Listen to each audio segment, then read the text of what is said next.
नमस्कार, आप देख रहे हैं एसपीटी न्यूज। पेश है 5 जुलाई रविवार दोपहर 3:15 बजे राजस्थान की बड़ी खबरें। प्रधानमंत्री नरेंद्र मोदी ने कहा कि पश्चिमी एशिया में हुए युद्ध के कारण 21वीं सदी का सबसे बड़ा ऊर्जा संकट पैदा हो गया था। इस दौरान भारत की दृढ़ शक्ति के कारण सबसे बड़ा संकट भी छोटा हो गया। भारत ने अपने संसाधनों का सही इस्तेमाल किया। युद्ध के कारण जो हालात पैदा हुए उसके कारण घरेलू गैस के दाम 2,000 रुपए तक जा सकते थे। सरकार ने इसको लेकर बेहतर मैनेजमेंट किया। इसी का परिणाम है सिलेंडर 950 रुपए के करीब मिल रहा है। राजस्थान के मुख्यमंत्री भजनलाल शर्मा और प्रदेश भारतीय जनता पार्टी अध्यक्ष मदन राठौड़ ने प्रधानमंत्री नरेंद्र मोदी का राजस्थान को विकास की महत्वपूर्ण सौगातें प्रदान करने पर आभार व्यक्त किया है। इस अवसर पर श्री शर्मा ने कहा कि श्री मोदी के मार्गदर्शन में डबल इंजन सरकार प्रदेश के समग्र विकास के लिए प्रतिबद्ध है। केंद्र सरकार के सहयोग से राजस्थान तेज गति से विकास के नई कीर्तिमान स्थापित कर रहा है। इन महत्वपूर्ण परियोजनाओं के धरातल पर उतरने से प्रदेश की अर्थव्यवस्था और अधिक सुदृढ़ होगी और आम जन को प्रत्यक्ष लाभ मिलेगा। चंबल के भीड़ों से लेकर धौलपुर और आसपास के इलाकों में दशकों तक खौफ का पर्याय रहे डकैत जगन गुर्जर की हत्या के बाद क्षेत्र में सरगर्मियां तेज है। इस बीच धौलपुर जिला जेल में बंद जगन गुर्जर के बड़े भाई लाल सिंह गुर्जर को लेकर एक बड़ी खबर सामने आई है। जेल प्रशासन और कानूनी प्रक्रिया के तहत लाल सिंह गुर्जर को 15 दिनों की आकस्मिक पैरोल पर मंजूरी दी गई है, जिसके बाद वे जेल की सलाखों से बाहर आ गया है। पारिवारिक संकट और भाई की मृत्यु के बाद की सामाजिक व धार्मिक रस्मों को पूरा करने के आधार पर लाल सिंह के वकील द्वारा आकस्मिक पैरोल की याचिका दायर की गई थी। प्रधानमंत्री नरेंद्र मोदी द्वारा पचपदरा रिफाइनरी के लोकार्पण के अवसर पर पूरे प्रदेश में आयोजित कार्यक्रमों के तहत कोटा में भी जिला स्तरीय समारोह आयोजित किया गया। पत्रकारों से बातचीत करते हुए शिक्षा मंत्री मदन दिलावर ने कहा कि अंग्रेजी माध्यम विद्यालयों को लेकर चल रही चर्चाओं पर उन्होंने स्पष्ट किया है कि सरकार ऐसे किसी भी स्कूल को बंद नहीं कर रही। जिन्होंने कहा कि इस संबंध में फैलाई जा रही बातें पूरी तरह निराधार है। साथ ही उन्होंने बताया कि प्रदेश में जर्जर स्कूल भवनों के सुधार और आवश्यक निर्माण कार्यों के लिए विभागीय स्तर पर निर्देश पहले ही जारी किए जा चुके हैं। चंडीगढ़ में शनिवार को अचानक 2 मंजिला बिल्डिंग गिर गई, जिससे अंदर काम कर रहे बिल्डिंग मालिक और मजदूर मलबे में दब गए। इसका पता चलते ही पुलिस की टीमें तुरंत इंडस्ट्रियल एरिया फेज 2 में पहुंची। बिल्डिंग के मलबे में दबे 5 लोगों को निकाल लिया गया है। मलबे से जिंदा बचे रमेश नाम के व्यक्ति ने कहा कि हम अंदर 20 से 25 लोग थे। शाम में करीब 4:20 पर अचानक भूकंप जैसा झटका लगा और बिल्डिंग नीचे गिर गई, जिससे सारे लोग दब गए। मलबे में दबे लोगों को निकालने के लिए तुरंत टीम को बुलाया गया, जिसके बाद जेसीबी के जरिए पहले लेंटर हटाया गया ताकि अंदर हवा जाती रहे और वहां दबे लोगों की जिंदगी बचाई जा सके। अमेरिका के न्यू जर्सी में खुले एक नए भारतीय ग्रोसरी स्टोर के उद्घाटन के पहले दिन ही भारी भीड़ देखने को मिली। सोशल मीडिया पर वायरल वीडियो में बड़ी संख्या में लोग स्टोर के बाहर लाइन में खड़े और अंदर खरीदारी करते नजर आ रहे हैं। रिपोर्ट्स के अनुसार स्टोर में भारतीय समुदाय की पसंदीदा सब्जी और किराना सामान पर विशेष छूट दी गई थी। कई सोशल मीडिया यूजर्स ने इस नज़ारे की तुलना ब्लैक फ्राइडे सेल से की, जबकि कुछ ने मजाक में इसे अमेरिकन सब्जी मंडी का नाम दे दिया। अलवर में शनिवार को कांग्रेस ऐसी प्रकोष्ठक की बैठक में पूर्व मंत्री ममता भूपेश और नेता प्रतिपक्ष टीकाराम जूली ने सरकार पर जमकर निशाना साधा। रिफाइनरी को लेकर टीकाराम जूली ने कहा कि पहले जो आग लगी थी उसका खुलासा तो हुआ नहीं, अब फिर उद्घाटन करने आ गए। जूली ने कहा कि पचपदरा रिफाइनरी का अधिकांश काम कांग्रेस सरकार के कार्यकाल में हुआ था। इसकी आधारशिला तत्कालीन प्रधानमंत्री डॉक्टर मनमोहन सिंह के समय रखी गई थी। राजस्थान के हर छोर पर विकास हो रहा है। डबल इंजन सरकार की ताकत से पेट्रोकेमिकल रिफाइनरी लग गई है। ये बात शनिवार को दौसा जिला प्रभारी व उद्योग मंत्री कर्नल राज्यवर्धन सिंह राठौड़ ने टाउन हॉल में आयोजित जिला स्तरीय रोजगार उत्सव कार्यक्रम में मीडिया से बात करते हुए कही। पूर्व सीएम गहलोत के आरोपों का जवाब देते हुए उन्होंने कहा कि यदि 2013 में शिलान्यास हो गया था तो फिर रिफाइनरी काम क्यों नहीं कर रही थी। केवल बोर्ड लगा देने को उद्घाटन नहीं कहा जा सकता। जब रिफाइनरी काम करना शुरू करती है तो इसे उद्घाटन कहा जाता है।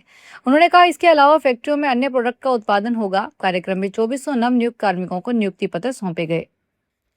धौलपुर ट्रैफिक पुलिस को सड़क सुरक्षा और दुर्घटना राहत व्यवस्था को प्रभावी बनाने के उद्देश्य से नया हाईवे पेट्रोलिंग और रेस्क्यू व्हीकल उपलब्ध करवाया गया है। पुलिस अधीक्षक विकास सांगमा ने शनिवार को वाहन का निरीक्षण कर उसमें उपलब्ध सुविधाओं और उपकरणों की जानकारी ली। उन्होंने अधिकारियों को इसके प्रभावी संचालन के निर्देश दिए। ट्रैफिक इंचार्ज बलविंदर सिंह ने बताया कि इस वाहन का मुख्य उद्देश्य राष्ट्रीय एवं राज्य राजमार्गों पर होने वाली दुर्घटनाओं में तत्काल राहत पहुंचाना है। इसके अतिरिक्त यह यातायात व्यवस्था को सुचारू बनाए रखने और आपातकालीन परिस्थितियों में त्वरित कार्रवाई करने में भी सहायक होगा। दौसा डिस्ट्रिक्ट कोर्ट परिसर में शनिवार को एडवोकेट चैम्बरों के लिए लगाई गई नई लिफ्ट का उद्घाटन राजस्थान हाई कोर्ट के जस्टिस गणेश राम मीना ने किया। लिफ्ट के उद्घाटन के बाद कोर्ट परिसर में पौधारोपण किया गया। जिला एवं सत्र न्यायाधीश केशव कौशिक, एसपी पीयूष दीक्षित सहित न्यायिक अधिकारियों, अधिवक्ताओं और न्यायिक कर्मचारियों ने पौधे लगाकर पर्यावरण संरक्षण और हरित न्यायालय परिसर का संदेश दिया। खैरतल तिजारा जिले के किशनगढ़ बास में कांग्रेस का एससी प्रकोष्ठ सम्मेलन हुआ। सम्मेलन अनुसूचित जाति प्रकोष्ठ के जिला अध्यक्ष भूपेश लहकरा के नेतृत्व में हुआ, सम्मेलन में कांग्रेस नेताओं ने भाजपा की नीतियों का विरोध किया। सम्मेलन में कांग्रेस के कई बड़े नेता मौजूद रहे।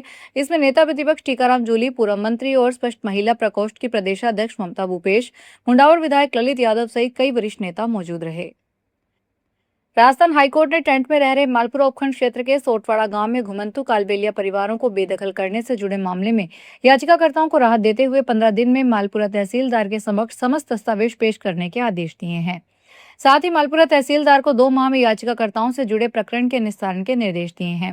न्यायाधीश आनंद शर्मा की एकल पीठ ने यह आदेश कचोलिया ग्राम पंचायत के सोटवाड़ा के निवासी प्रभु व अन्य द्वारा अधिवक्ता लक्ष्मीकांत शर्मा मालपुरा के जरिए दायर की गई याचिका का सुनवाई के बाद निस्तारण करते हुए ये आदेश दिए। याचिका में बताया गया था कि याचिकाकर्ता बेहद गरीब है और घुमंतु है। उनके पूर्वज करीब 50 साल से इस गांव में टेंट में निवास कर रहे हैं। ग्राम पंचायत ने इनके लिए भूमि आवंटन का भी प्रस्ताव राज्य सरकार को भेज दिया है, लेकिन अभी तक इनको रहने के लिए भूमि का आवंटन नहीं किया गया है। उदयपुर में पंजाब के राज्यपाल गुलाब चंद कटारिया ने देवास 3 और देवास 4 पेयजल प्रोजेक्ट का निरीक्षण किया। इस दौरान उन्होंने कहा कि परियोजना पूरी होने के बाद वर्ष 2045 तक उदयपुर की झीलों के खाली रहने की स्थिति नहीं बनेगी। उन्होंने बताया कि देवास प्रोजेक्ट का कार्य तेजी से चल रहा है और इसके वर्ष 2028 तक पूरे होने की संभावना है। इस प्रोजेक्ट को उदयपुर की जल सुरक्षा के लिए महत्वपूर्ण माना जा रहा है। कटारिया ने शनिवार को अधिकारियों के साथ प्रोजेक्ट की अलग अलग साइट को देखा। उन्होंने सबसे पहले गोकुंदा के उंडीथल पहुंचकर वहां चल रहे टनल के काम को देखा। फिर उन्होंने नाल गांव पहुंचकर वहां बन रहे डैम के काम को बारीकी से समझा। चूरू शहर के वार्ड 51 स्थित मोहल्ला लोहारान में चोरी का एक मामला सामने आया। लोहारों के कब्रिस्तान के बाहर रखे दान पात्र का ताला तोड़कर उसमें रखी जन सहयोग राशि चोरी कर ली गई। इस संबंध में कोतवाली थाने में लिखित शिकायत देकर अज्ञात आरोपियों के खिलाफ मामला दर्ज कर कार्रवाई की मांग की गई। यह दान पात्र कब्रिस्तान के विकास, जीर्णोद्धार, बिजली, पानी और अन्य आवश्यक व्यवस्थाओं के संचालन के लिए संस्था की ओर से बाहर रखा गया था। इसमें क्षेत्र के लोग स्वेच्छा से अपनी आर्थिक सहायता जमा करते थे।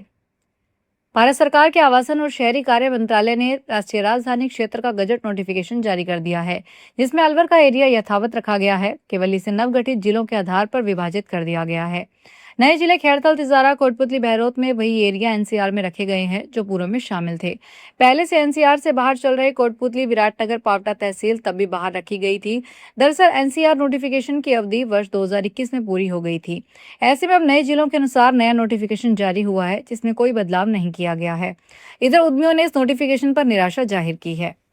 फिलहाल खास खबरों में इतना ही। ताजा खबरों की जानकारी के लिए देखते रहिए एसपीटी न्यूज। धन्यवाद। अगर आप भी अपने आसपास की छोटी बड़ी और महत्वपूर्ण खबरों से अपडेट रहना चाहते हैं तो सब्सक्राइब कीजिए हमारे चैनल एसपीटी न्यूज को और प्रेस कीजिए बेल आइकन पर।